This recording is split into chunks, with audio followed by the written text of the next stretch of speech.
Welcome back to Just Talking. We got a great guest for us today. We have Mike Strehlow, anchor journalist from CBS-58. Mike, nice to see you today. Thanks for inviting me, Jason. So happy to be here to talk a little bit about CBS-58 and really just share, some of my history and why I've decided to make Southeastern Wisconsin my home for the past 3 decades. It's just a remarkable place. Well, let's start off. What made you choose your career as a journalist?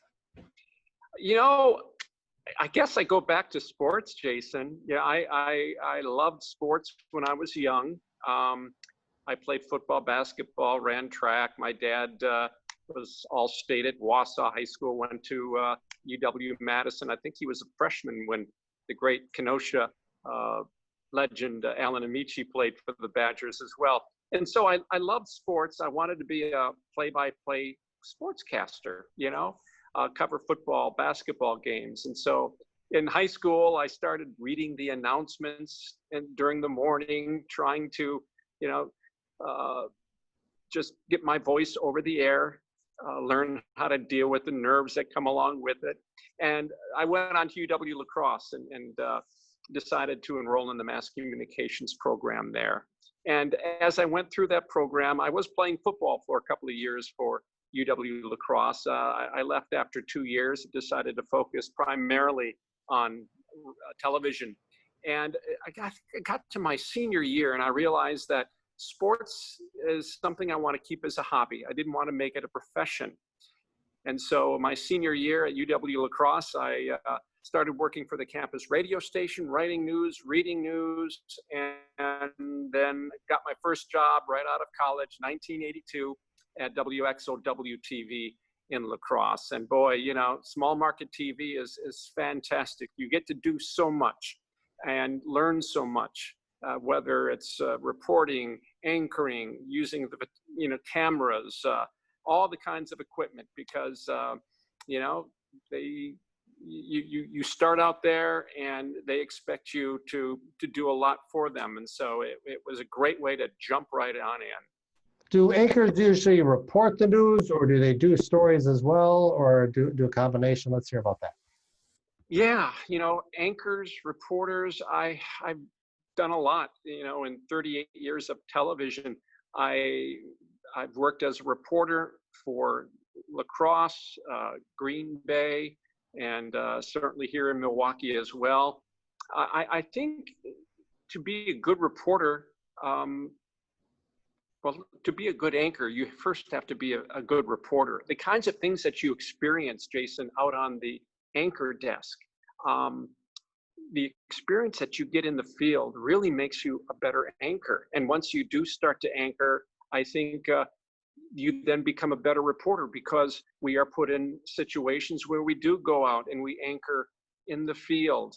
And whether it's at a Brewers playoff game, whether it's the Democratic National Convention, there are situations where you are put on location and you use those skills that you learned as a reporter to communicate more effectively as an anchor. And then when you're out there on the set and you've got a breaking news story, and you have to go, as we call it, wall-to-wall coverage, whether it's a big fire at a downtown church in Milwaukee, or something else happening, and it requires you to continue, a tornado, for example. You understand what's happening in the field. You know from experience what you've come across and the kinds of questions you can ask authorities if you are able to do an interview with them. So they really complement one another. Then what made you come to Milwaukee? I was all set to leave for upstate New York, Albany, New York. I got a weekend anchor job there back in 1989. And I got a call from a gentleman named Tom Luljak, former news director at WTMJ, who I admire greatly to this day. And he said, Mike, come on down. I'd like to interview you. I had been sending them tapes for a couple of years, and they had an opening. So I went down there. I was hired, had to call the news director up in Albany and say, thanks, but no thanks. I'm going to Milwaukee. And I couldn't have been happier, because I wanted to stay in the state. I was born in this state, and I've always been in this state. It was important to be near our family, to raise our children in the same community. And I've been fortunate to be able to do that for 38 years. Yeah, went to Green Bay for 4 years, went to TMJ and worked there for 7 years, had the opportunity to come here in 1996 and help start up a news operation at WDJT, CBS-58. At that time, before that, a few years beforehand, DJT was a small independent. And we became the CBS affiliate, didn't have a news operation, so we started up a news operation. And so I guess you could call myself and someone one of our talented and good people here, Dan Blanchard. We are charter members of this operation. So I will have been here 25 years on January 29th of 2021. So news is 24/7. When you work your shift, do you ever take off the hat saying I'm not a journalist or anchor, or do you always have to be in touch because in order to have the news the next day?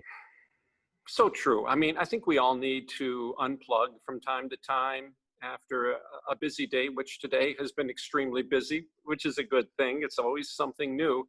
But I think you need to be connected to what's happening. And we have so many tools these days, Jason, you know, our phones, the social media, Twitter.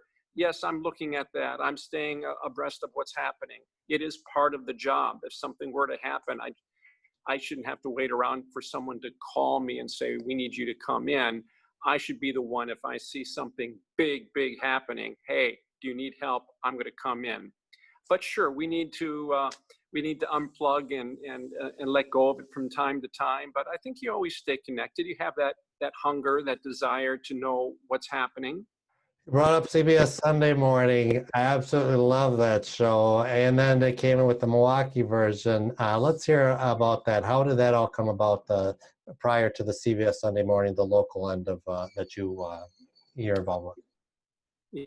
Yes. In fact, I'm sitting here on our Sunday morning set right now. It's in a part of the building that's very quiet. Sometimes I just come down here and sit on the chair and think of some story ideas. It's a very calming place. The show itself has that same tone.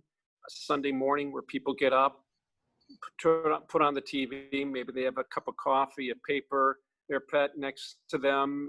And Sunday morning, CBS 58, we're in our 6th year now.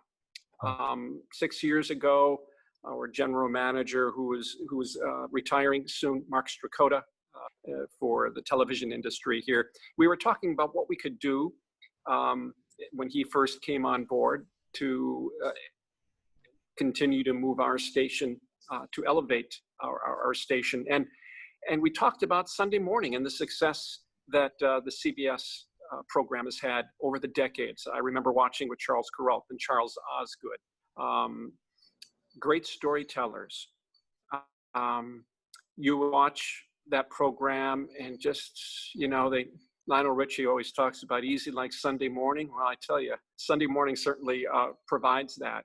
And the stories are, you know, I wouldn't say, some might say fluff, but I think they're human interest stories.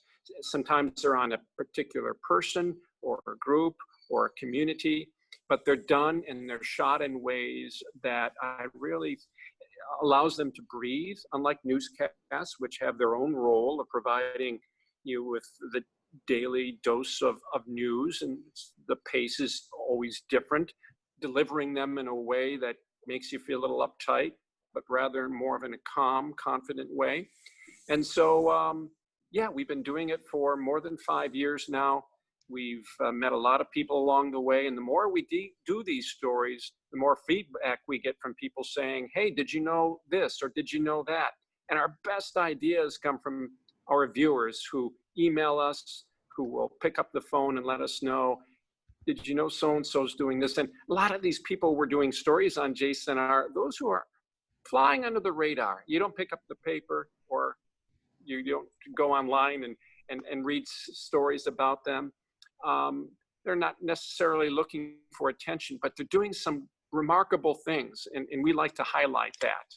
So great example. I watched it this weekend. The girl with the Irish dancing, and that she's now, you know, just known run. I never knew that, and it's just an interesting story. Or the Wisconsin Dells story, where they take old photographs. So it's like you're right. There's stories that should be told. At least I didn't know about it. Well, let's plug CBS 58. For those who have never seen the news program, let's plug it. What can they expect to see? Oh, sure. Yeah. Well, we've been on the air now for almost 25 years, and we've really we're doing some great things each day.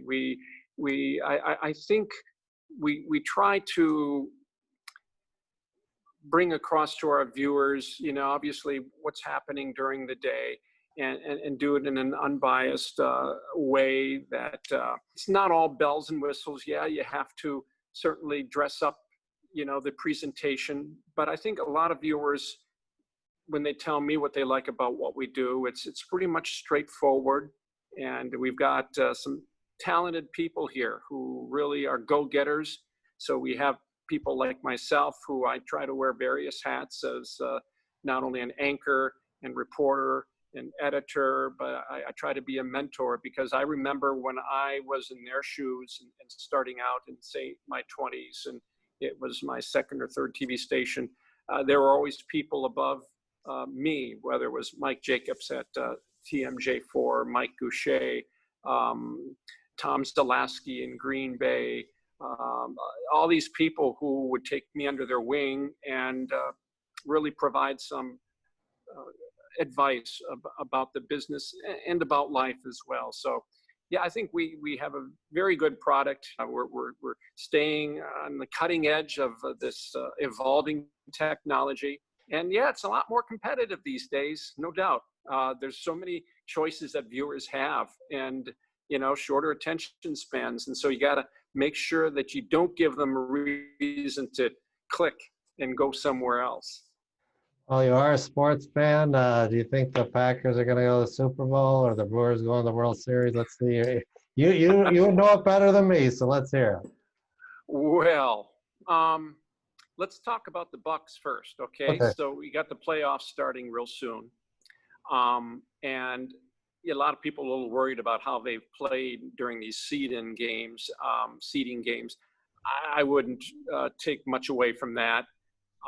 I think they certainly have the talent and the chemistry to bring an NBA title back to Milwaukee. As far as the Brewers, yeah, they're off to a slower start here, but it almost seems like all these teams are still in spring training. They had to quit before the season even began. And so baseball season, 162 games, and they compress it into 60 and expect that you're going to have the same team that finished last season coming into this season. The Brewers were so hot last season. Everyone thought, okay, well, let's pick up where we left off. Not always that easy. And so there's still a lot of games to be played there. And the Green Bay Packers, wow. I mean, they're a team that's near and dear to my heart. Having been born in Green Bay and raised just 50 miles north, and going to games with my dad. He had season tickets. I used to sell programs there when I was in 8th grade. How are they going to do this year? Wow.